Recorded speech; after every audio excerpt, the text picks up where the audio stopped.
అండి నమస్తే welcome to my YouTube channel. ఈ రోజు మనము హోమ్ టిప్ అనేది ఈ రోజు ఏంటి నేర్చుకుందాం। ఇప్పుడు మనము బియ్యం పిండి గాని గోధుమ పిండి గాని లేదా అంటే రాగి పిండి ఇవేవైనా సరే మనము ఆడించి అనేది ఉంచుకుంటాము ఇంట్లో। అవి ఎక్కువ రోజులు మనం స్టోరేజ్ చేసుకుంటా పాడైపోతాయి। దాని వల్ల పాడవకుండా ఉండాలి అని అంటే నేను ఒక టిప్ చెప్తాను ఈ రోజు। అదేంటంటే ఈ రోజు నేను ఉలవ పిండి తీసుకున్నానండి। ఏ పిండి అయినా మీరు తీసుకోవచ్చు। దానికి ఏంటంటే ఒక కాటన్ క్లాత్ అనేది చిన్నది తీసుకున్నాను।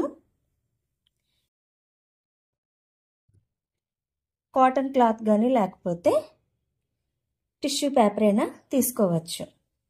ఇందులోని మనము కొంచెము మిరియాలు అనేవి వేసుకున్నాం। ఎందులోనైనా వేసుకోవచ్చు, మీ ఇష్టం, అది మీ దీన్ని బట్టి వేసుకోండి। అది ఇలాగా కట్టేసుకొని ఒక స్టోర్ చేసుకొని టిష్యూ పేపర్ అయితే ఇలాగా చుట్టేసి ఉంచేసుకోండి।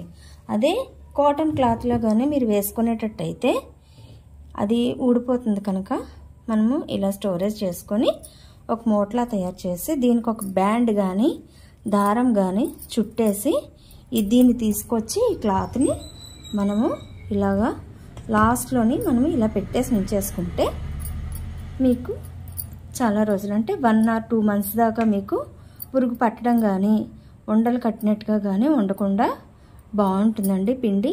ఇది నేను వాడుతున్నాను। ఈ టిప్ని మీరు ఫాలో అయ్యి మీకు ఎలా ఉందో కూడా నాకు